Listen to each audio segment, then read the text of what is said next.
Hello, xin chào các bạn đã quay trở lại với review 5 phút. Ở cuối tập 17, Long Hạo Thần đã được Lý Hinh tặng cho một bộ khải giáp vô cùng tinh tế. Khi hắn mặc thử lên người Lý Hinh, vẫn cảm thấy thiếu chút gì đó. Chính vì vậy, đã dẫn theo hắn đi chọn thêm vũ khí trang bị. Đến tiệm Kim Hoàn, dù đã chọn được 2 thanh bảo kiếm, nhưng nàng vẫn chưa thật sự ưng ý lắm. Lúc này, chủ quán đã lấy ra bảo vật cao cấp nhất là một cái kiên chắn được đại sư chế tạo. Chiếc kiên này có cả một viên đá chính giữa trung tâm, không chỉ là trang trí, nó còn có công dụng tự hồi phục nếu trong chiến đấu va đập nhẹ.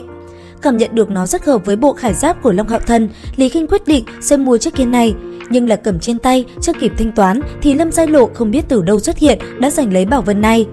Có thể nói, Lâm Giai Lộ cùng Lý Hinh là hai mỹ nữ hiếm có ở Hạo Nguyệt Thành. Cả hai cứ gặp là cùng tranh cao thấp. Hai gã thanh niên cùng Lâm Giai Lộ đi vào tiệm Kim Hoàn, lên phía trước 2 bước, một tả một hữu bảo vệ Lâm Giai Lộ. Trên mặt tràn đầy thần sắc khẩn trương, bọn họ đều là một thân chiến sĩ mặc áo giáp, rất rõ ràng là hộ vệ của Lâm Giai Lộ. Ma pháp sư sợ nhất chính là bị đánh lén, cùng so sánh với lực phá hoại cường đại của ma pháp thì thân thể của bọn họ yếu ớt hơn nhiều. Vì vậy, ma pháp sư ưu tú bên cạnh luôn mang theo hộ vệ tùy tùng. Hai vị tiểu thư xin bình tĩnh. Tháng trước, các ngươi vừa mới bị chấp chính quan đại nhân cùng tổng trưởng đại nhân xử phạt. Chiến sĩ bên trái có chút khẩn trương cẩn thận nhắc nhở. Nhưng là hai cô gái trước mắt, không ai chịu nhường ai, thiếu bước xông vào nhau quyết chiến. Lửa giận của Lý Hinh rất rõ ràng, có vẻ không thể áp chế nổi nữa.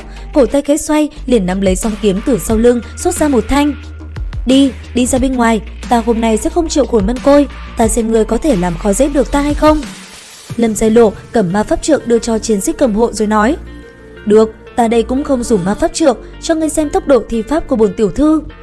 Long Hạo Thần vẫn im lặng, lúc này lên tiếng: Hinh Nhi tỷ tỷ, chuyện này cứ giao cho ta đi. Lý Hinh chặn lại và nói: Đệ, đừng nháo.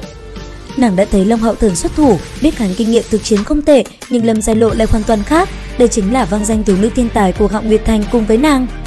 Lý Hinh nhìn về trầm bổn cùng kiên định hơn hẳn so với độ tuổi của Long Hạo Thần, mỉm cười đáp: Được, không hổ là đệ của ta, hãy để nàng biết sự lợi hại của ngươi. Lâm Giai Lộ, có thua ngươi cũng đừng khóc nhè đấy.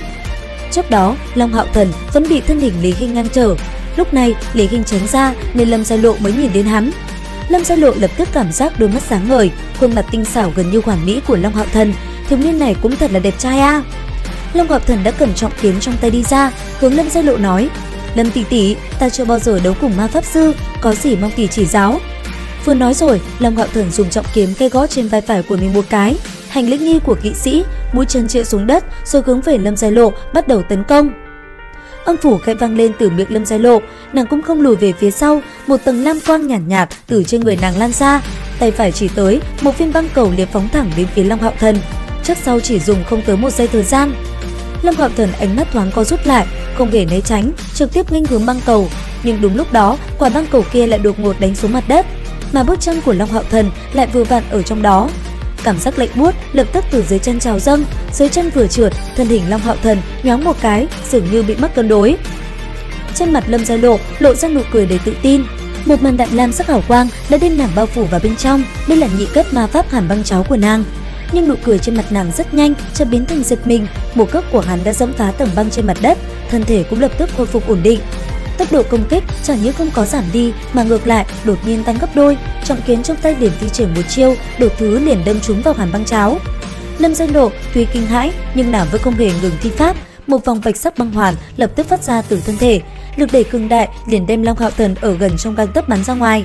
Cũng vừa lúc đó, hơn 10 căn băng trụ nhanh chóng từ bên cạnh hắn dâng lên, ngăn cản tất cả thông lộ chung quanh hắn, tạo thành cái lồng giam băng kia, dụng ý chính là muốn để cho hắn nhảy lên.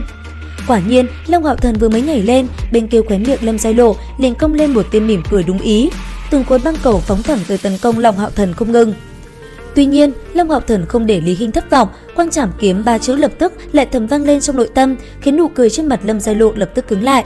Tuy trọng kiếm của Long Hạo Thần không thật sự chém lên trên người nàng, nhưng khí tức thần thánh nhàn nhạt lại có thể khiến cho nàng tin tưởng, cảm giác được. Lâm tỷ tỷ, đa tạ rồi. Long Hạo Thần hướng lui về phía sau vài bước, thu kiếm mà đứng trong sự ngỡ ngàng của đối phương. Đến đây thì cũng hết tập 18 Thần Ấn Vương Tọa. Xin chào và hẹn gặp lại các bạn ở những video tiếp theo.